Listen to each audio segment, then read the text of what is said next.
मित्रांनो, बघता बघता तिकीट टू फिनाले हा टास्क देखील आला आणि टास्क खरंच खूप छान होता. बिग बॉसने मस्तपैकी आपल्या सदस्यांमध्ये लावून दिले. विशेष करून टाटा ग्रुपमध्ये म्हणजे 4ही सदस्यांमध्ये मस्तपैकी बिग बॉसने लावून दिले.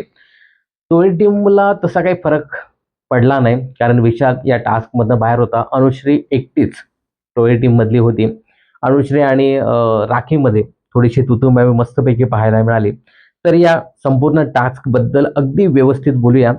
पण या टास्कच्या अगोदर बिग बॉस जे काही सांगत होते, की हा जो बिग बॉसचा शो आहे, बिग बॉस मराठी सीझन 6 हा टॉप रेटिंग रियालिटी शो ठरलेला आहे महाराष्ट्राचा.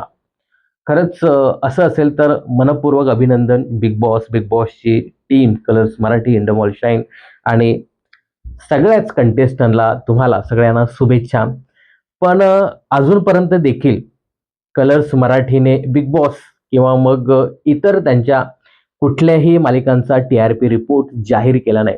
म्हणजे जेव्हापासून बिग बॉस ज्या आठवड्यापासून बिग बॉस आले ना, त्या आठवड्यापासून बिग बॉसचाही टी-आर-पी कलर्स मराठीने आतापर्यंत कधीच दाखवला नाही आणि त्यांच्या मालिकांचाही टी-आर-पी बिग बॉस ज्या आठवड्यात सुरू झालाय तेव्हापासून त्यांनी बंद केला. त्या अगोदर व्यवस्थित टी-आर-पी प्रत्येक आठवड्याचा कलर्स मराठीच्या मालिकांचाही यायचा.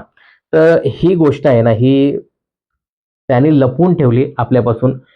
अजूनपर्यंत बिग बॉसचा टी-आर-पी त्यांनी जाहीरच केला नाही. म्हणजे जो काही टी-आर-पी असेल ना, तो त्यांनी दाखवायला पाहिजे होता आपल्याला, असं माझं वैयक्तिक मत आहे.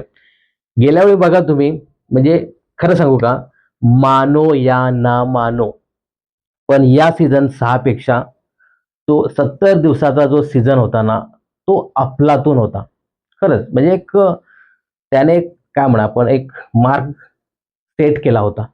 त्याचा टी-आर-पी बघा कसा 2, 2.5, 3.2, 3.5, 3.9, 4.2, 4.5 आणि 5 पर्यंत टी-आर-पी 70 दिवसातच तो 5वा सीझन घेऊन गेला होता. तसा हा शो आपल्याला पाहायला मिळत नाही आणि मुळातच टी-आर-पी देखील या लोकांनी जाहीर केला नाही.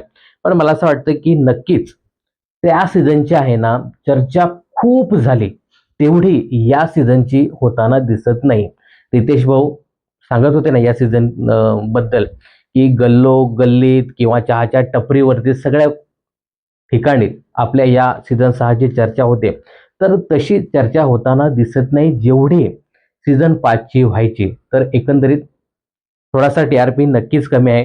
परंतु ज्या पद्धतीने इथे बिग बॉस सांगताना दिसतायत, की हा टॉप रेटिंग रिएलिटी शो ठरलाय. तर कुठे त्यांनी मेन्शन पण अजून केलं नाही. पण जर असं असेल, खरंच टॉप रेटिंगचा हा रिएलिटी शो असेल, तर सगळ्यांना काँग्रॅच्युलेशन आणि विशेष करून प्रेक्षक हो, तुम्हाला देखील काँग्रॅच्युलेशन, कारण तुम्ही आम्ही हा शो गेले 86 दिवस आपण पाहत आलोय. नुसतं पाहत नाही, तर आपण हा शो नक्कीच जगतोय. तर तिकीट टू फिनाले हा टास्क सध्या बिग बॉसच्या घरामध्ये सुरू होतोय आणि आज सगळेच राउंड इथे झालेले आहेत. मला आज ना विशालसाठी थोडंसं नक्कीच वाईट वाटलं. अ, विशाल ज्या पद्धतीने नॉमिनेशन टास्कमध्ये राकेशवरती धावून गेला होता आणि त्याची शिक्षा म्हणून त्याला थेट पूर्ण सीझनभर नॉमिनेट केलं, त्याची कॅप्टन्सीही काढली आणि तिकीट टू फिनाले या टास्कमध्ये देखील तो पार्टिसिपेट होऊ शकत नाही. आणि आज ज्या पद्धतीने बिग बॉसने अनाउन्स केलं, त्यानंतर मोठा गाजावाजा झाला, सगळेजण नाचले आणि विशाल यामध्ये पार्टिसिपेट होऊ शकत नाही असं सांगितल्यानंतर विशाल खूपच भावूक झाला आणि तो जो काही बॅनर लावला होता मुख्य दरवाजाच्या इथे, तिथे जाण्याचा त्यांनी प्रयत्न केला आणि अक्षरशः विशालच्या तोंडावरती बिग बॉसने तिकीट टू फिनालेचा तो दरवाजाच बंद केला. म्हणजे फार त्याचा इन्सल्ट केला आणि विशाल खूप इमोशनल झाला आणि मग तो बोलला, "राखी, अनुश्री तुम्ही जिंका माझ्या वतीने." तर तेव्हा थोडंसं वाईट वाटलं, की यार ठीक आहे, चूक झाली त्याच्याकडनं, परंतु तो काही ते घेत थोडी होता. तो फक्त बघत होता ते. मला बघू दे तरी, मला खेळायचं नाहीये. ठीक आहे, ती शिक्षा म्हणून मी घेतलेली आहे. पण बघू तरी दे. तर काय वाटतं तुम्हाला? बिग बॉसने हे जे काही केलं त्याबद्दल तुम्हाला काय सांगायचं आहे कमेंट्स करून नक्की सांगा. तर मित्रांनो, जाऊया एपिसोडच्या सुरुवातीला काय झालं ते पाहूया. तर काल एलिमिनेशन प्रक्रिया पार पडली, ज्याच्यामध्ये सागर कारंडे हा बिग बॉसच्या घराबाहेर गेला. आणि सागर गेल्यानंतर जो काही शेवटी टास्क झाला होता, फोटो फ्रेम ठेवायचे, एक निवडायची, एक फाडायची किंवा एक टाकायची. तर या टास्क अंतर्गत सागर जी काटा टीमचे फोटो त्यांनी लावले होते, तर त्याच्यातले 3 फोटो तो घेऊन गेला. आणि त्यानंतर राकेश तिथे सांगताना दिसतो की बिग बॉस, हे मी 2 फोटो, हे 3 फोटो काहीतरी घेतो त्यांच्या काटा टीमचे. सागर टोळी टीमचे घेऊन गेला.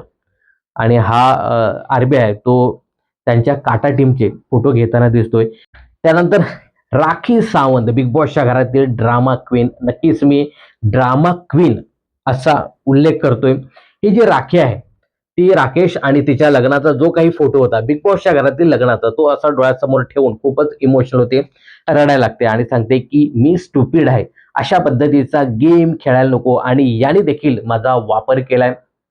आणि टर्रकन फोटो फाडते आणि तुला काहीच अधिकार नाही असं म्हणून त्या फोटोतल्या राकेशला ती सांगताना दिसते की मी तुझी केअर करत होते, मीच होते की तुला सांभाळलं, बाकी फक्त तुझा वापर करून घेत आहेत, अशी राखी सांगताना दिसते. आता हे जे काही राखी बोलत होती, तिकडे आरबी एक चक्कर मारून जातो. पण इकडे ही जी दीपाली आहे, ती दीपाली काहीतरी राखी घेऊन बोलते फोटोला. तर दीपाली सागरचा मुद्दा काढताना दिसते की सागरचे पॅन्ट काहीतरी टी शर्ट राहून गेलाय. तर तिथे येऊन राखीला काहीतरी ती सांगण्याचा प्रयत्न करते. राखी बोलते नाही, तो माझ्यासाठी आहे की माझाच आहे, असं काहीतरी ती सांगते. त्यानंतर राखी इथे एक महत्वाचा उल्लेख करते दीपालीबद्दल, की जेव्हा जेव्हा मी राकेशशी बोलते किंवा राकेशचा मुद्दा असेल, तर ही तिथे टपकणारच आणि तशी आज देखील टपकली. मित्रांनो, हे खरं आहे, मानो या ना मानो. पण माहिती नाही, राखी आणि आरबी हे जर एकत्र बसले असतील ना, तर दीपालीबाई थोडीशी अनसिक्युअर व्हायची. आता माहिती नाही ते इन्सिक्युअर का व्हायचे, पण तिचा चेहरा पडायचा आणि तिला असं वाटायचं की यार नको जाऊस तू, का जातोस राखीच्या इकडे, असं एकंदरीत प्रत्येक वेळी पाहायला मिळायचं. आणि आज देखील तसं पाहायला मिळालं. आणि इथे राखी सांगताना दिसत होती की जेव्हा जेव्हा मी याच्याशी बोलत असते, आता तर फोटोशी बोलते, तरी ही इकडे नाक गुपसत आली. तर असं एकंदरीत राखी सांगताना दिसत होती. आणि त्यानंतर इथे जो विशाल कोटियान आहे, तो सांगताना दिसतोय की फायनली आता बाल्कनी जवळपास संपलेली आहे. मित्रांनो, हो नक्कीच फायनली बाल्कनी संपली असं एकंदरीत पाहायला मिळते. आणि हे जेव्हा विशाल वाक्य बोलत होता, तेव्हा मला आठवलं बाल्कनीत कोण कोण होतं ते. म्हणजे आता आहे ना, फार 2-3 आठवड्यापूर्वी जे सदस्य घराबाहेर गेलेत ना, त्यांची आता आठवण पण येत नाही की हे सदस्य बिग बॉसच्या घरामध्ये होते. मी आता अनालिसिस करत होतो. त्यांच्याच अनालिसिस टीमचं नाव आहे. मी आता आठवत होतो की बाल्कनीमध्ये कोण कोण होतं. तेव्हा मला कळालं की अरे, त्याच्यामध्ये स्वतःला मास्टर माइंड समजायचा तो म्हणजे करण सोनावणे होता, आयुष होता, त्याच्यामध्ये आपला सचिन कुमार दादा होता, त्यानंतर सागर होता आणि त्यानंतर प्राजक्ता, असे 5 कंटेस्टंट होते. आणि आता ते घराबाहेर गेले. मित्रांनो, ही जी अनालिसिस टीम आहे ना, ही फक्त अनालिसिस करतच राहिली, त्यामुळे ती गेली. प्रत्यक्षपणे ती गेम मध्ये उतरताना दिसली नाही.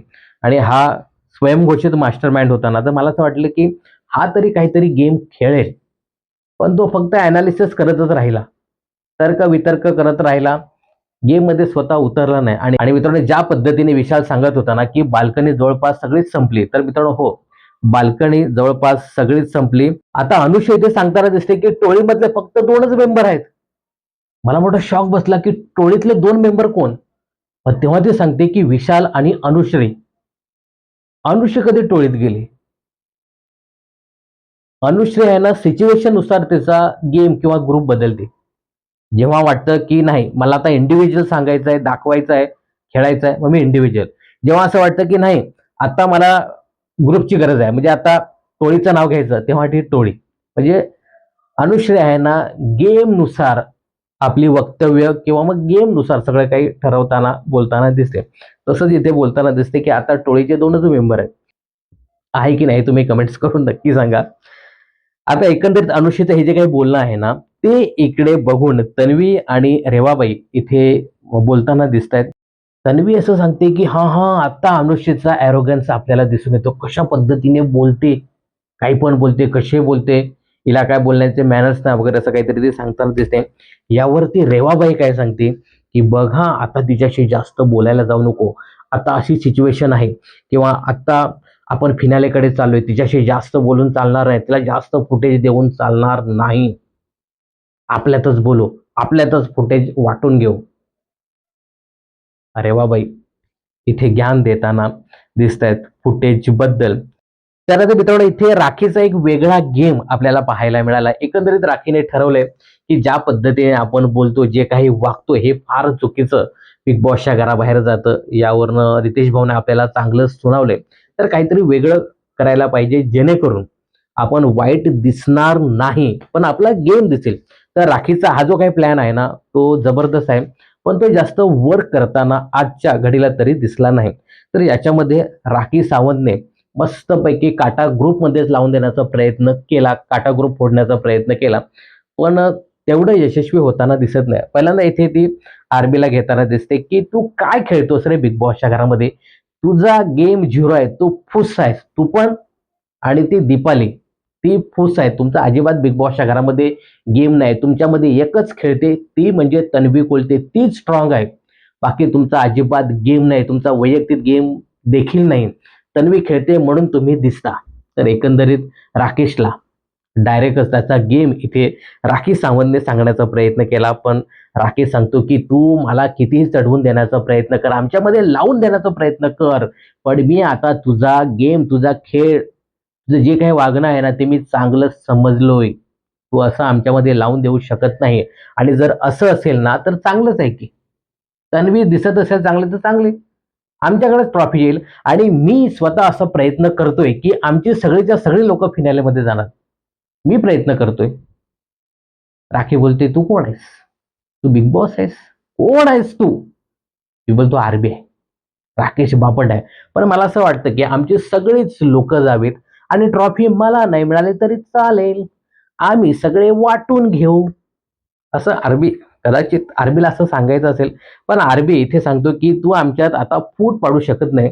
आता आमचा एक काटा खूप स्ट्रॉंग आहे आणि तो स्ट्रॉंगच राहणार, तुम्ही किती आला तरी असं काही होणार नाही, तुम्ही कितीही बोललात तरी असं काही होणार नाही, आमचा एक स्ट्रॉंग ग्रुप आहे आणि मी सगळ्यांना फिनालेपर्यंत घेऊन जाणार आहे आणि ट्रॉफी आमच्यात कोणालाही भेटली तरी चालेल.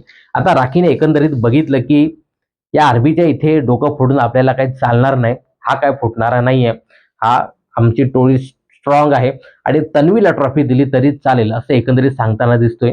आता कोणतरी दुसरा निवडावा लागेल. तर इथे दीपालीला ती पकडते, पण दीपाली इथे सांगताना दिसते की का ग त्याला सतावतेस, का त्याला त्रास देते तू. तेव्हा इथे राखी बोलते तू कोण आहेस, आरबीची तू कोण आहेस, आई आहेस की बायको आहेस. बायको ऐकल्यानंतर ती चांगलीच भडकते दीपाली, पण ती सांगते आहे मी आई, मला वाटतं मी आई आहे, मी तर सगळ्यांचीच आई आहे. राखी बोलते की मी तर आईला ओळखते, त्याच्या काही दिवसापूर्वी ती येऊन गेली. एकंदरीत मी मगाशी सांगितलं ना की राखी आरबीच्या जवळ गेली की थोडंसं दीपालीला वाईट वाटतं, ती थोडीशी इनसिक्युरिटी फील करते असं एकंदरीत पाहायला मिळतं. आणि तोच प्रयोग जो आहे, आणि इथं राखी तोच आरबीवर केलेला प्रयोग इथे ती करताना दिसते की तुझा काय बिग बॉसच्या घरामध्ये गेम आहे ग तुझा आणि आरबीचा. इथे तन्वी खूप स्ट्रॉंग आहे, ती प्रत्येक टास्क मध्ये खेळते, आपली हाड मोडून घेते, तुम्ही काय करता, तुमचा बिग बॉसच्या घरामध्ये काहीच गेम नाहीये, तुम्ही कशासाठी बिग बॉसच्या घरामध्ये आहेत. तन्वीचं जेव्हा नाव घेतलं जातं ना, तन्वी सांगत असेल यार याच गोष्टीची मी वाट पाहत होते, माझं नाव कसं काय येत नाही अजून. आणि तन्वी सांगत पण असेल मनातल्या मनात की याच्यामध्ये मी स्ट्रॉंग खेळते आणि याचा काय गेम आहे बिग बॉसच्या घरामध्ये, माझ्या जीवावर हे सगळे आहेत, असं एकंदरीत मनातल्या मनात तन्वी सांगत देखील असेल. आणि एका बाजूला राखी सावंत आणि बाकीच्या या सगळ्यांची चर्चा होताना दिसते. तर इकडे विशाल कोटियान सांगताना दिसतो की काय काटा काटा करतायत, हे काटा कोणामुळे आहेत, टोळीमुळे काटा आहे, टोळीमुळे. रितेश भाऊ बोलले होते की या टोळीला हरवण्यासाठी यांनी काटा ग्रुप तयार केलाय. बाप बाप होता है बाप, आया समझ में. आपली टोळी म्हणजे बाप आहे आणि या बापाला हारू शकत नाही. आमचे कितीही तुम्ही पाठवले रिटर्न तरी एकटा मी समर्थ आहे. म्हणजे एकंदरीत खरंच यार मानावं लागेल, की काट्यावाल्याने जवळपास अर्धी टोळी संपवली असं सांगायला हरकत नाही. पण हे त्या प्रभू सोडला तर हे सगळे असे टिकून आहेत अजूनपर्यंत. तर मित्रांनो इथे दुसरा दिवस उजाडतो आणि सगळे सदस्य हे नेहमीप्रमाणे नाचतात, डान्स करतात. पण याच्यातलं सगळ्यात आळशी सदस्य जो बिग बॉसच्या घरामध्ये आहे, ती म्हणजे अनुश्री माने. ही कधीच ती नाचायला दिसत नाही. तिची कॅप्टन्सी सोडली, तर ही बाई कधीच लवकर उठली नाही. म्हणजे तुम्ही का नाचायला जा असं नाही, परंतु तुम्ही उठा तरी.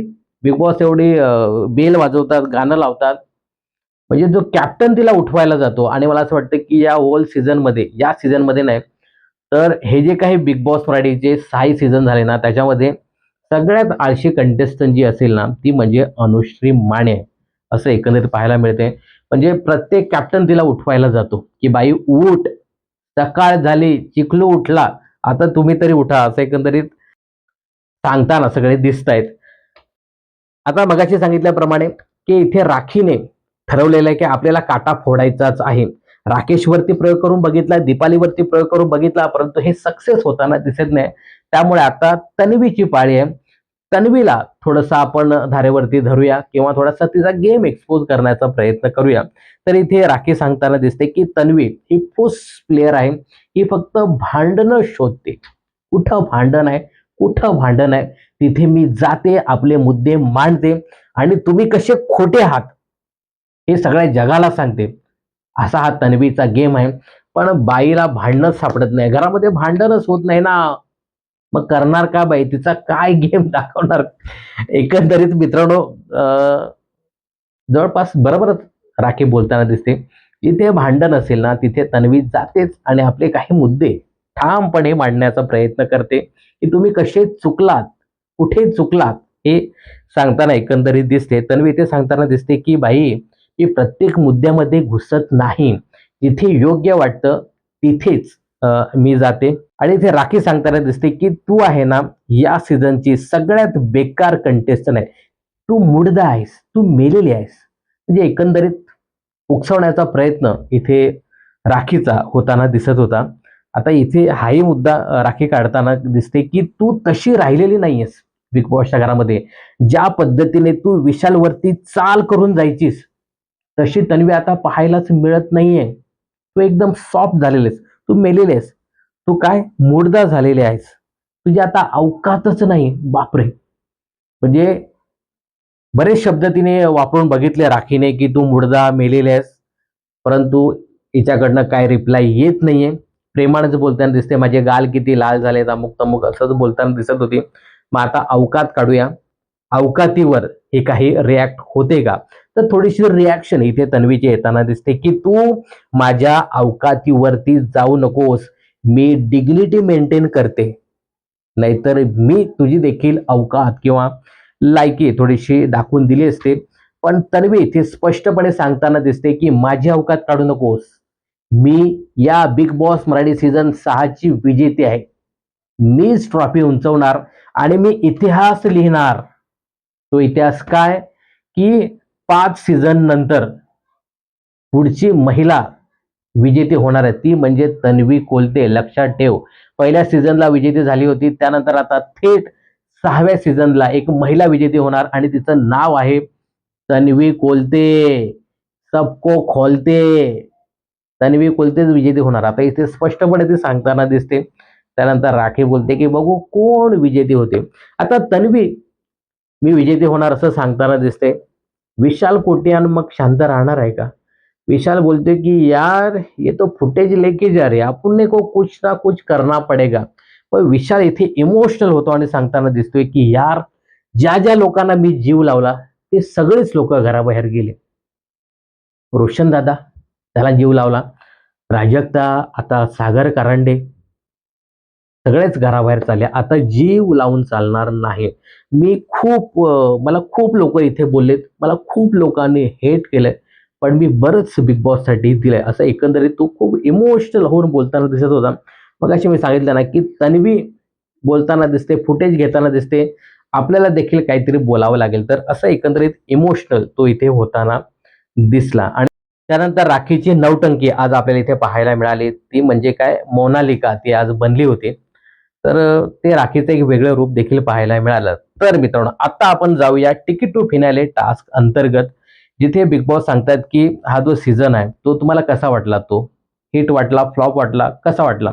तर इथे तन्वी पहिल्यांदाच बोलते बिग बॉस बोलत असताना की हिट झाला. त्यानंतर विशाली सांगताना दिसतो की हिट झाला असेल, आणि त्यानंतर आरबी इथे सांगताना दिसतोय की येस, हा इंडिव्हिज्युअल पर्सनॅलिटी दाखवण्याचा गेम होता आणि आम्ही ती दाखवली पर्सनॅलिटी, ती इंडिव्हिज्युअल. राकेश बापटने इंडिव्हिज्युअल गेम दाखवलेला आहे आणि त्याची पर्सनॅलिटी देखील दाखवलेली आहे. असं एकंदरीत सगळेजण सांगताना दिसतात की नक्कीच हा जो बिग बॉस मध्ये सीझन 6 ज्याच्यामध्ये आम्ही पार्टिसिपेट झालोय, आम्ही खूप एंटरटेन केले लोकांना आणि नक्कीच हिट झाला असेल असं एकंदरीत बऱ्यापैकी सगळ्याच लोकांचं मत असेल. परंतु आपल्याला इथे 3 लोकांचंच मत दाखवण्यात आलंय. त्यानंतर बिग बॉस इथे सांगताना दिसतात की तुम्हाला एक आनंदाची बातमी मी पहिल्यांदा सांगतो की हा बिग बॉस मध्ये सीझन 6 ज्याच्यामध्ये तुम्ही लोक पार्टिसिपेट आहात, तुम्ही जे काही गेम खेळताय, त्यामुळे हा जो शो आहे हा टॉप रेटिंग रियालिटी शो मध्ये गेलेला आहे आणि त्याचं नाव नोंदवलेलं आहे. हा शो चांगला टीआरपी देतोय आणि याला चांगली रेटिंग देखील मिळाली. हे सगळं क्रेडिट तुम्हाला जाते असं एकंदरीत बिग बॉस सांगताना दिसत आहेत. आणि त्यानंतर बिग बॉस गाणं लावतात आणि सगळेच नाचायला इथे लागतात की चला, आमच्यामुळे लोक मस्तपैकी एंटरटेन झाले असतील आणि याला नक्कीच चांगला टीआरपी मिळाला असेल. पण मी मगाशी सांगितलं ना की मित्रांनो, या सीझनची तेवढी जास्त चर्चा झाली नाही जेवढी 70 दिवसाचा जो गेल्या वेळेचा ब्लॉकबस्टर सीझन होता ना त्याची चर्चा झाली. म्हणजे भांडण असेल, टास्क मधले राडे असतील किंवा शाब्दिक भांडणं असतील, त्या सगळ्याच गोष्टीची किंवा कंटेस्टंटची सगळ्याची चर्चा गेल्या वेळी खूप होताना दिसते. तेवढा हा सीझन नाही गाजला असं माझं मत आहे. मला असं वाटतं की थोडीशी कंटेस्टंटची निवड आहे ना ती चुकली. बरेच इन्फ्लुएन्सर भरलेत. यांना असं वाटतं की इन्फ्लुएन्सर लोकांना आपण घेतलं तर त्यांना फॉलो करणारे बरीच लोक बिग बॉस बघतील असं त्यांना वाटलं. पण त्यांचं वाटणंही साहजिकच आहे, कारण गेल्या वेळी देखील इन्फ्लुएन्सर लोकांनीच बिग बॉस उचलून धरला होता. परंतु तेवढे यावेळी आहे ना इन्फ्लुएन्सर काय म्हणू आपण, तेवढेसे खेळाला घेऊन असं पॉझिटिव्ह अग्रेसिव्ह नव्हते असं एकंदरीत या सीझनचं पाहायला मिळते. त्यानंतर बिग बॉस इथे सांगताना दिसत आहेत का हा सीझन 6 आहे आणि इथे एंटरटेनमेंट फिक्स आहे आणि या सगळ्याचं क्रेडिट पुन्हा एकदा मी तुम्हालाच देतो. आणि हे जे काही आहे ना, भाऊचा धक्का हे गाणं वाजतं आणि त्यानंतर सगळेच नाचतात. तर या सीझनची अशी एक वेगळी थीम देखील पाहायला मिळाली नाही. म्हणजे गाण्याची थीम देखील पाहायला मिळाली नाही. तेच गेल्या वेळेचं गाणं इथे प्रत्येक वेळी वाजत होतं. म्हणजे प्रत्येक सीझनमध्ये नवीन गाणं आपल्याला पाहायला मिळालं. या सीझनचं कुठलंही गाणं नाही. तर गाण्यामुळे पण देखील काही सीझन गाजलेत असं एकंदरीत पाहायला मिळते. आणि मी आज आहे ना जुने महेश मांजरेकरांचे प्रोमोज पाहत होतो. असे सहज YouTubeला आले आणि काय झापायचे महेश मांजरेकर सर, म्हणजे तुफान एकदम. कधी-कधी असं वाटतं की यार महेश मांजरेकर कधी-कधी पाहिजेत. त्या पद्धतीने ह्या चुका करतात ना ही लोकं, तर त्यांना जाब विचारण्यासाठी महेश मांजरेकर पाहिजे असं कधी-कधी वाटतं. आणि एक त्या सीझनचा एक आवाज होता नाही का, आपला मराठी बिग बॉस. मग तेव्हा चला बिग बॉस लागलं असं एकंदरीत वाटायचं. तर तसं या सीझनमध्ये एवढं वाटत नाही. तर ठीक आहे. बिग बॉस इथे सांगताना दिसतायत की हा सीझन सगळ्यात अवघड होता. म्हणजे सुरुवातीला तुम्ही शॉर्टकटच्या दाराने आलात, बरंच मेहनत करून तुम्ही बऱ्याच गोष्टी कमावल्यात. त्यानंतर पॉवर की दिली ती देखील तुम्हाला सांभाळून ठेवायची होती. पॉवर कीमुळे देखील बरंच काही बिग बॉसच्या घरामध्ये झालं. पण सगळ्यात अवघड सीझन हे सांगितल्यानंतर बिग बॉसने हे देखील सांगायला पाहिजे होतं की हे जे सीझन आहे ना, हे सगळ्यात बेसिस्ट सीझन आहे असं देखील थोडंसं सांगायला हवं होतं. आता हे सगळं सांगून झाल्यानंतर बिग बॉस इथे सांगताना दिसतायत की आता सध्या 7 कंटेस्टंट आहे, परंतु त्यापैकी फक्त 6च कंटेस्टंट हा टास्क खेळणार आहे आणि ज्या पद्धतीने विशाल कोटियान याला जी काही शिक्षा दिलेली आहे, त्यामुळे तो खेळू शकत नाही असं म्हणून बिग बॉस तिथे थांबतात. आणि बिग बॉसचा आवाज बंद झाल्यानंतर विशाल कोटियान हा थेट जो काही मेन दरवाजा आहे जिथे तिकीट टू फिनाले याची अनाउन्समेंट झाली होती, ते समोर दिसलं होतं. इथे विशाल जाण्याचा प्रयत्न करतो, पण बिग बॉस थेट दरवाजा विशालच्या तोंडासमोरच बंद करतात आणि विशालला खूप वाईट वाटतं. तो खूप इमोशनल होतो आणि बाकी राखी आणि अनुषी देखील तिथे विशालच्या बरोबर येताना दिसतायत आणि विशाल सांगताना दिसतो, की "यार मी घेऊ शकत नाही, मी खेळू शकत नाही, परंतु तुम्ही खेळा आणि जिंका." इथे तन्वी थोडी सांगताना दिसते, की यार त्याच्या समोरच बिग बॉसने दरवाजा बंद केला. तर मगाशी मी याच्याबद्दल नक्कीच बोललोय, की थोडंसं वाईट वाटलं. ठीक आहे, असो. याच्याबद्दल तुम्हाला काय सांगायचं आहे कमेंट्स करून नक्की सांगा. तर हा जो काही तिकीट टू फिनाले टास्क आहे, या अंतर्गत BB court room Bigg Boss इथे आणतात आणि स्वतःची केस तुम्हाला लढायची आहे. तुम्हीच वकील होणार आहात आणि तुम्हीच तुमचं आरोपपत्र सिद्ध करायचं आहे. तर इथे बिग बॉस प्रत्येक वेळी 2-2 सदस्य बोलवतील आणि एक वकील असणार आहे आणि एक आरोपी असणार आहे. वकील आरोप लावणार आहे आणि आरोपीने ते जे मुद्दे आहेत ते सिद्ध करायचे आहेत किंवा हे अयोग्य कसे आहेत हे तुम्हाला स्पष्ट करून सांगायचं आहे. तर इथे पहिल्यांदा काटा टीम अंतर्गत तन्वी आणि रेवा येतात. या दोघी डोक्याला हात लावत असतील, की यार आपल्या सदस्यांची पोल खोलायची आहे. यावरती राखीचं एक वाक्य खूप छान होतं. राखी बोलताना दिसते, की "अब आएगा ऊंट पहाड़ के नीचे." तर ठीक आहे. रेवा इथे वकील होते आणि तन्वी आरोपी. तर तन्वीबद्दल बोलताना रेवा म्हणते, की "तू वीक कंटेस्टंट थोडीशी मला वाटते. प्रत्येक मुद्द्यामध्ये तू जाऊन बोलण्याचा प्रयत्न करतेस, तिथे फुटेज घेण्याचा प्रयत्न करतेस." हे तन्वीबद्दल नेहमीच जण बोलताना दिसते. आता तन्वी इथे सांगताना दिसते, की मी प्रत्येक ठिकाणी जात नाही. मी जर प्रत्येक ठिकाणी गेले तर मी मूर्ख ठरेन. तशी मी मूर्ख नाहीये, हे तू लक्षात ठेव. आणि एक लक्षात ठेव, मी तुझ्यासाठी टास्क खेळले होते आणि तुला कॅप्टन बनवलं होतं. हे तू पहिले लक्षात ठेव आणि नंतर माझ्यावरती तू आरोप लाव, असं थेट तन्वी सांगताना दिसते. रेवा इकडे आरोप लावताना सांगते, की तू पहिले खूप भांडण केलंस, परंतु आता तू दिसण्यासाठी हे सगळं करतेस, व्यवस्थित वागण्याचं नाटक करतेस, असं एकंदरीत रेवाचं सांगण्याचं मत होतं ना. मित्रांनो, तुम्ही पहिली तन्वी आठवा. ज्या पद्धतीने ती बिग बॉसच्या घरामध्ये भांडण-तंटे करायचे. मला ना सागर दादाच्या त्या एका तू कॉमेडी करतोस, असं जे काही झालं होतं आणि त्यानंतर जो काही वादविवाद झाला होता, तेव्हाची ती विचित्र तन्वी आहे ना, मला तेव्हा दिसली. मी नॉनसेन्स आहे, मला सेन्स नाही असं म्हणून ज्या पद्धतीने ते सगळं बोलत होते किंवा कॉमेडी करतोस आणि जे काही तेव्हा वाजलं होतं ना, तो अख्खाच्या अख्खा एपिसोड माझ्यासमोर उभा झाला. म्हणजे एकंदरीत तेव्हा तन्वी फार विचित्र वागण्याचा प्रयत्न करत होती आणि आता तिच्यामध्ये थोडासा बदल झालाय आणि तो बदल ती इथे तन्वी एक्सप्लेन करताना दिसत होती. आणि त्यानंतर रेवाने जो काही मुद्दा इथे मांडला, की तू इतरांच्या जीवावरती खेळतेस, हा माझा सरळ सरळ आरोप आहे. तर यावरती ती बोलते, की कोणाच्या जीवावरती? म्हणजे तू प्रभूच्या जीवावरती खेळतेस किंवा मग काय तिचं नाव? दीपाली, राकेश यांच्या जीवावरती खेळतेस, असं एकंदरीत रेवाला सांगायचं होतं. परंतु हा जो काही मुद्दा आहे ती खोडून काढते, की प्रभूच्या जीवावरती मी अजिबात खेळत नाही. खरं तर त्याचा गेम मी अप केला असं सांगायला हरकत नाही. तर एकंदरीत आहे ना, रेवाला तेवढे व्यवस्थित मुद्दे मांडता आले नाही आणि फार चलाखीने तन्वीने याच्यावरती उत्तरं दिली. खरं तर रेवाला तेवढे प्रभावी मुद्देच मांडता आले नाही. एकंदरीत तिच्याच बरोबर ती खेळली एवढे आठवडे, म्हणजे काय 5-6 आठवडे, पण तेवढे प्रभावी मुद्दे खरंच रेवाला मांडता आले नाही. पण मात्र तन्वीने खूप छान पद्धतीने उत्तरं दिली. आता इकडे तन्वी वकील होते आणि तन्वी खूप छान पद्धतीने रेवाची कान उघडणी किंवा रेवावरती आरोप लावताना दिसते. इथे पहिला आरोप ती लावते, की स्वतःचे मुद्दे तुला ठामपणे मांडता येत नाही. मित्रांनो, हे खरं आहे, की रेवाला स्वतःचे मुद्दे अगदी व्यवस्थित मांडता येत नाही. भांडणाच्या स्वरूपातच ती मुद्दे मांडताना दिसते आणि राखीचा एक मुद्दा काढला, की तू राखीच्या मुद्द्या मध्ये वेळोवेळी घुसते कारण तुला दिसायचं असतं म्हणून. तर इथे रेवा सांगताना दिसते, की नाही, की मला तिला उत्तर द्यायचं असतं. जर उत्तर दिलं नाही तर मी वीक दिसेन. तर रेवाचं हेही मत बरोबर आहे. पण ती दिसण्यासाठी हे सगळं करते हे एकंदरीत आपल्याला देखील माहिती आहे. त्यानंतर तन्वी असाही आरोप लावते, की इतरांच्या जीवावर तू खेळतेस. आणि विशेष करून आमचा सपोर्ट तुला आहे, म्हणून तू खेळतेस. म्हणजे एकंदरीत तन्वीने तिचा गेमच एक्सपोज केला. खरं तर हे मान्यच करावं लागेल, की रेवाचा तसा आली तेव्हा गेम नव्हता. ती काट्याच्या जीवावरतीच खेळताना दिसत होती.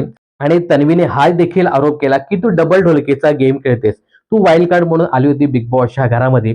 पहिले तुम्ही एक अलायन्स बनवण्याचा प्रयत्न केला, तर तो तुमचा सक्सेस झाला नाही. आणि त्यानंतर तू विशालकडे जाऊन बऱ्याच काही गोष्टी बोलत होती, परंतु तू काय बोलत होती हे माहिती नाही. आता यावर इथे बोलताना दिसते की हा, आम्ही जेव्हा आलो होतो तेव्हा आम्ही अलायन्स करण्याचा प्रयत्न केला, परंतु तो सक्सेस झाला नाही. पण विशालकडे मी काहीच बोलले नाही, आपल्या कुठल्याच गोष्टी मी बोलले नाही, हे मित्रांनो मानायला पाहिजे. रेवा जायची पहिल्यांदा विशालकडे. विशालचं आणि त्यांचं फार चांगलं बॉन्डिंग झालं होतं. विशाल रुचिता, हा रुचिता, तिलाही सांगताना दिसत होता की तिला मी पटवणार, हिला आपल्या ग्रुपमध्ये घेऊन येणार. तेव्हा रुचिता रागराग करत होती. एकंदरीत विशालचं लक्ष होतं तिला आपल्याकडे घेण्याचं. पण बघितलं की विशालने बघितलं की रेवाचा तेवढा गेम स्ट्रॉंग नाहीये, त्यामुळे हिला घेऊन काय फायदा नाही. त्यामुळे विशाल देखील कामापुरता तिच्या सोबत राहिला. आणि इथे अजून एक तन्वी मुद्दा काढताना दिसते की तुला अजिबात खेळाची समज नाहीये.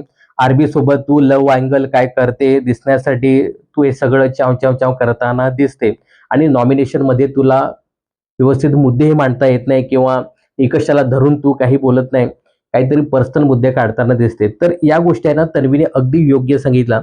तिला निकष कदाचित कळतच नव्हते, किंवा मग ती पर्सनल गोष्टी बऱ्याचशा सांगायची त्या निकषाऐवजी. हा तिचा गेम पाहायला मिळाला. आता आरबी सोबत लव अँगल केलं की नाही हे माहिती नाही, परंतु तेव्हा आरबी आरबी तिचं फार तेव्हा सुरू होतं. त्यामुळेच राखी आणि तिच्यामध्ये प्रचंड वाद झाला. पण जेव्हा तिने बघितलं की आता आरबी आरबी करून चालणार नाही, याच्यामध्ये राखी लयच भयंकर चिडते आणि कदाचित आपण देखील खूप वाईट दिसू. आणि एकंदरीत जेव्हा बहिणी येऊन गेल्या ना तिच्या, त्यानंतर तिने आरबी आरबी करणं थोडंसं थांबवलं. त्यानंतर आता त्यांच्यामध्ये खरंच लव अँगल होता की हे माहिती नाही, परंतु तेवढी तिला खेळाची समज मित्रांनो नक्कीच नाही. तर हा तन्वीचा जो काही आरोप आहे ना, हाही बरोबर आहे. एकंदरीत तन्वीने जे काही आरोप लावले ना ते योग्यच होतं रेवाच्या बाबतीत, आणि ते रेवाला व्यवस्थित खोडता आले नाही, हे मात्र इथं स्पष्ट आहे. तर याचाच फायदा कुठेतरी मग तन्वीला होताना दिसतोय. आणि जे काही ज्युरीज आहेत तर ते बऱ्यापैकी तन्वीला आपलं मतदान देताना दिसतात. आता अनुष्का इथे पहिल्यांदा जाते आतमध्ये, सांगताना दिसते की रेवावरती जे काही एलिंगन्स लावले ते तिला व्यवस्थित खोडता आले नाही, आणि तन्वीने अगदी सडेतोड उत्तरे दिली, त्यामुळे मी रेवाला रिजेक्ट करते. त्यानंतर आरबी इथे सांगताना दिसते की माझ्यासाठी फार डिफिकल्ट आहे, मी काय करू बिग बॉस, तुम्ही मला धर्म संकटात टाकले, परंतु मला काहीतरी नक्कीच करावं लागेल. मला तन्वीचा काही अंशी गेम पटत नाही. ते विशाला थेट फायनलला सांगते, मला तरी सांगायचं, मला बघायचं तिकडे फायनलमध्ये विशालला बघते ती, विशालचं आणि माझं कंपॅरिझन करते. Non sense. भावाला बघायला पाहिजे तिकडे फिनालेला, भाऊच्या एका बाजूला मी, एका बाजूला तन्वी, असं काहीतरी पाहायला पाहिजे. ती काय तर विशाला फिनालेला बघते. पण ठीक आहे, ती माझी बहीणच आहे. शेवटी काटा पुढे आला पाहिजे आमचा, काट्याने ट्रॉफी जिंकली पाहिजे. त्यामुळे मला असं वाटतं की मला जर ट्रॉफी मिळत नसेल तर तन्वीने ती जिंकावी, म्हणून मी तन्वीला पुढे करतो आणि रेवाला रिजेक्ट करतो. राखी सांगते की यार रेवा तर फुसका गेम आहे, तन्वी स्ट्रॉंग आहे ती नक्कीच, तर मी रेवाला रिजेक्ट करते. त्यानंतर विशाल येतो. विशाल सांगतो की ही जी रेवा आहे ती छान छान कशी मी दिसणार याच्याकडेच तिचा कल होता. आणि मित्रांनो पहिल्यांदा असंच होतं की चांगले चांगले कपडे घालायचे आणि इकडे तिकडे मुरडत फिरायचं, असं एकंदरीत रेवाचा गेम होता. पहिले 2-3 आठवडे तर ती हेच करत होती.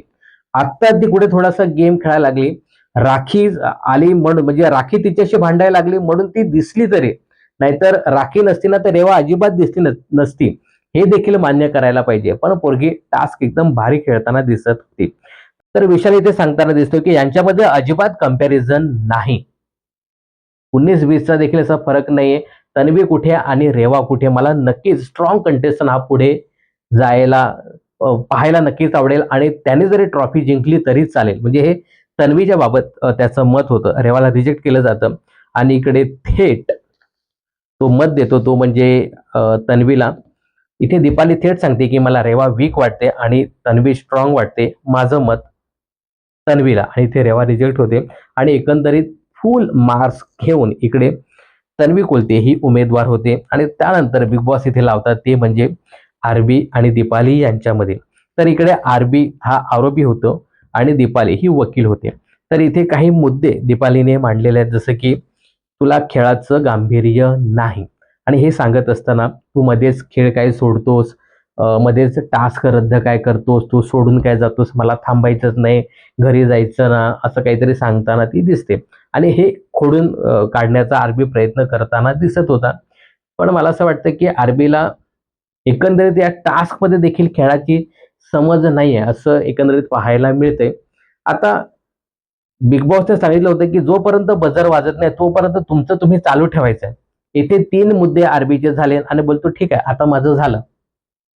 अरे तू तुझं मत मांड, मुद्दे मांड, तू बोल काहीतरी. झालं बोलतो माझा, आता मी ठीक आहे. बिग बॉसला पण वाटलं की चल हे आता पुढे बोलणार नाहीये, आता आपण टास्क थांबवावा. म्हणजे तेवढी त्याला खेळाची नक्कीच समज नाही. आरबी सांगताना दिसतो की असं काही नाही, मी गुडघा फुटेपर्यंत खेळलोय मी, असं एकंदरीत सांगताना दिसत होता. त्यानंतर पुढचा मुद्दा आहे स्वतःची मतं पण त्याला मांडता येत नाही, असं एकंदरीत दीपालीने आरोप लावला. आणि राखीचा मुद्दा काढला की राखी आपल्या ग्रुपमध्ये बरंच काही करण्याचा प्रयत्न करत होती, तोडण्याचा प्रयत्न करत होती, ती येत होती आपल्या ग्रुपमध्ये, परंतु तो अजिबात राखीशी व्यवस्थित बोलला नाही की असं तू करू नकोस, आमचा ग्रुप फुटतोय किंवा काही व्हॉटेव्हर, तू काहीच बोलला नाहीस. तर असं सरळ सरळ आरोप लावला. आणि या राखीमुळे काट्यावरती खूप इफेक्ट झाला, असं दीपाली सांगताना दिसते. यावरती राखीचा जो काही जोक होता ना, तो भारी होता. राखी इथे सांगताना दिसते मला काट्यावर इफेक्ट झाला का नाही माहिती नाही, पण दीपालीवरती मी आल्याने इफेक्ट झाला. तर म्हणजे राखीला माहिती आहे कुठे पॉइंट मारायचे ते.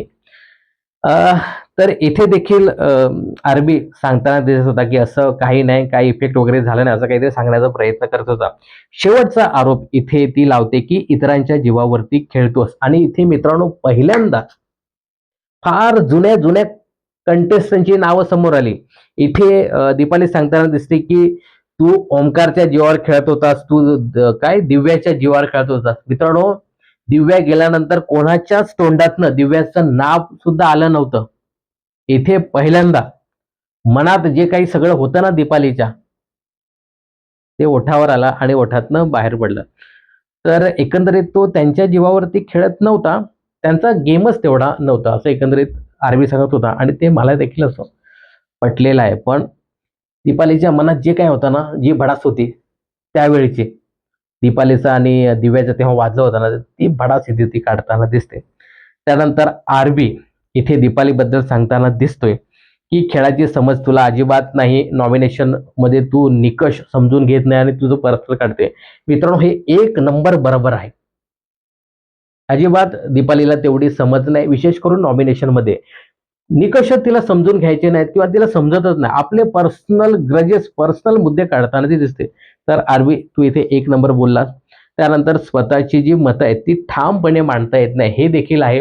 म्हणजे ती आरबीने खरं तर इथे बोलायला पाहिजेत होतं की तू आपलं काहीतरी चालू असतं, बोलणं झालं असेल किंवा काय व्हॉटेव्हर काहीतरी होतं, किंवा विशाल बरोबर तुझं जे काही भांडण झालं असेल, तू दुसऱ्या क्षणी तिकडे विशालची जाऊन गोड गोड बोलते. म्हणजे कोणाचंही काय असू दे, की नंतर मग सारवा-सारव करायला किंवा मग काय होणार आपण, मी किती मला किती कळतं किंवा मी कशी आई आहे, हे सगळं जाऊन म्हणजे काय त्याला म्हणतात रे आपण, गोडी गुलाबीत राहण्याचा प्रयत्न ती करते, असं एकंदरीत तेव्हा सांगायचं होतं. तर डायरेक्ट विशालचं त्यांनी नाव घ्यायला पाहिजेत होतं. विशालबद्दल हे 2-3 वेळा झालेलं आहे. म्हणजे विशालशी भांडायचं आणि नंतर मग सावरायला जायचं. असं एकंदरीत तेव्हा जे 4-5 आठवड्यापूर्वी आपल्याला दीपालीचा गेम पाहायला मिळत होता. तर इथे डायरेक्टच त्यांनी सांगायला हवं होतं. अजून एक इथे मुद्दा आरबी काढताना दिसतो की तू बॅक फूट वरती खेळतेस, कधीच फ्रंट फूटला येऊन खेळत नाही. आरबीने इथे आहे ना, भाऊच्या धक्क्यावरचं कारण द्यायला पाहिजे होतं, की भाऊने तेव्हा आम्हाला सांगितलं होतं किंवा की तुमच्यामुळे हे लोकं दिसतात. म्हणजे तुझ्या आणि तन्वीमुळं हे बाकी 2 लोकं दिसतात. तर हा मुद्दा तिथे काढायला पाहिजेत होता. तेवढं प्रखरपणे आरबी बोलत नव्हता, असं एकंदरीत पाहायला मिळालं. त्यानंतर आरबी इथे थांबला, की आता बस झाला. किती बोलायचं मी? हां? माझी चांगली मैत्रीण आहे ती. तिच्याबद्दल मी कसं वाईट बोलू शकतो? आता मी थांबतो इथे, बस झालं. असा हा आरबी आहे. त्यानंतर बिग बॉस बघतायत, की चला हा बोलत नाही, आपणच बजर वाजवावं. त्यानंतर इथे ज्युरीज येतात, त्या म्हणजे राखी पहिल्यांदा येतात. राखी बोलते की रिजेक्ट, रिजेक्ट, रिजेक्ट. याला बघितलं की माझं डोकं सटकतं, मला राग येतो. याला मी रिजेक्ट करतो. तन्वी सांगते की हां, मला या बाईचे, दीपालीचे अजिबात निकष समजत नाही. काहीतरी भलतंच ती सांगत असते. पण माझा दादा तसा नाहीये. दादा म्हणजे आमचा दादाच आहे. मुद्देसूद बोलतो. दादा माझा. तर दादाला इथे ते आपलं मत देते, दीपालीला रिजेक्ट करते. विशाल सांगतो की दोन्ही प्लेयर वीक आहेत. परंतु ज्या पद्धतीने ही हां, हे माझं राहिलं, की मी काटा कसा सांभाळला, मी काटा कसा क्रिएट केला, मी काटा कसा क्रिएट केला, तो कसा सांभाळला, मी तन्वीला कसं आणलं, तुम्हाला कसं आणलं, हे मात्र प्रत्येक वेळी दीपालीच्या तोंडून असतो. म्हणजे मी कसं केलं, काटा आमचा कसा आहे.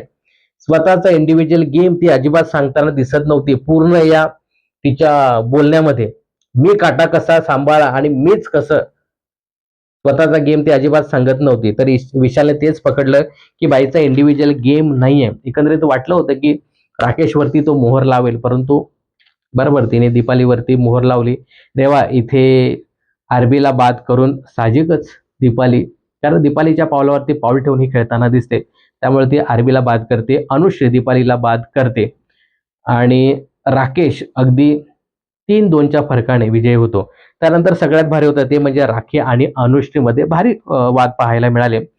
आता अनुश्री इथे राखीला सांगताना दिसते, की तुला निर्णय क्षमताच नाही, तू दुसऱ्याच्या प्रभावाखाली खेळतेस, तुला स्वतःची मतं नाही, असे बरेचसे आरोप लावते. तू डबल ढोलकी खेळतेस, म्हणजे इकडे काहीतरी राकेशला काहीतरी वेगळं सांगते, तिकडे विशालला जाऊन काहीतरी वेगळं सांगते. असे 3-4 आरोप ती लावताना दिसते. यावर राखी सांगताना दिसते, की बाई मला तू सांगते हे सगळं, तुला गेमची समज नाही, डबल ढोलकी आहे. मी 16 सीझन आले, 16 सीझन, हा, आणि मला तू खेळ शिकवते. 16 सीझन काय मी झक मारली का? डायरेक्ट राखी म्हणजे अनुषेची फार काढून टाकते इकडे. तर राखी बोलते की मी दुसऱ्याच्या जीवावर अजिबात खेळत नाही. तूच खरं तर दुसऱ्याच्या जीवावरती खेळते. सतत विशाल विशाल करत असते. तुलाच गेमची समज नाही. इथे अनुषेने मान्य केलं, की मला पहिले 4 आठवडे अजिबात गेम कळत नव्हता. मी कुठल्या दिशेने जात होते, मी काय बडबड करत होते, कोणावरती काही बोलत होते, तेव्हा मला खरंच कळत नव्हतं. त्यानंतर मी पुढचा गेम खेळायला लागले, असं एकंदरीत ती बोलताना दिसते. आणि एक सागरचा महत्वाचा मुद्दा इथे काढला हा काय, जो कोणीच काढला नाही. इथे सागरला तू हरवलंस असं राखी बोलताना दिसते. तुला तन्वीने पकडून ठेवलं, पण त्याच्यातून तू बाहेर पडण्याचा प्रयत्नच केलाच नाही आणि हा मुद्दा ना राखीने व्यवस्थित धरून ठेवला आणि तिचा गेम थोडासा एक्सपोज करण्याचा प्रयत्न केला.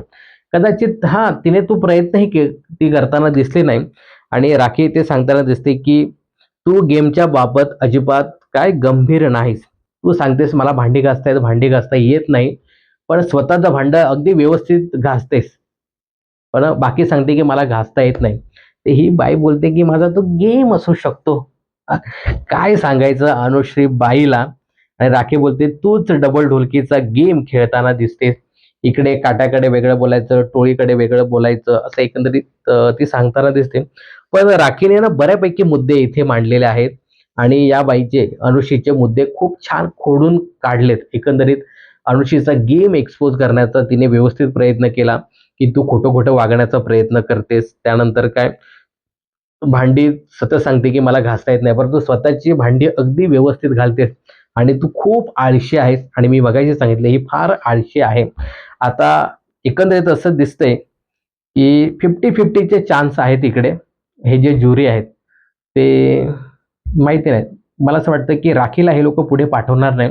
अनुश्रीलाच पुढे पाठवतील असं एकंदरीत पाहायला मिळतंय. तर आजच्या टास्क अंतर्गत इकडे राकेश आणि तन्वी हे 2 कंटेस्टंट तिकीट टू फिनालेचे उमेदवार झालेत आणि याच्यामधून नक्कीच अनुश्री पुढे येईल असं एकंदरीत कळतं आणि या तिघांमध्ये हा टास्क रंगणार आहे तिकीट टू फिनाले. आता या तिघांपैकी कोण जातं फायनलमध्ये हे पाहणं खूपच इंटरेस्टिंग ठरणार आहे. तर एकंदरीत मस्तपैकी तिकीट टू फिनाले टास्क होता. तर काय वाटतं तुम्हाला? कोणी तिकीट टू फिनाले टास्क जिंकावा हे कमेंट्स करून नक्की सांगा. यासोबतच विशाल कोटियानच्या समोर जो काही दरवाजा बंद केला ना, तर ते मला फार वाईट वाटलं. याबद्दल तुमचं काय मत आहे? हे सुद्धा कमेंट्स करायला विसरू नका. आणि काय वाटतं तुम्हाला? कोणी जिंकावी बिग बॉस मराठी सीझन 6 ची ट्रॉफी? हे सुद्धा कमेंट्स करायला विसरू नका. बिग बॉस आणि मनोरंजन क्षेत्रातील अशाच फिल्मी अपडेट जाणून घेण्यासाठी चॅनल जर सबस्क्राईब केलं नसेल, जरूर करा.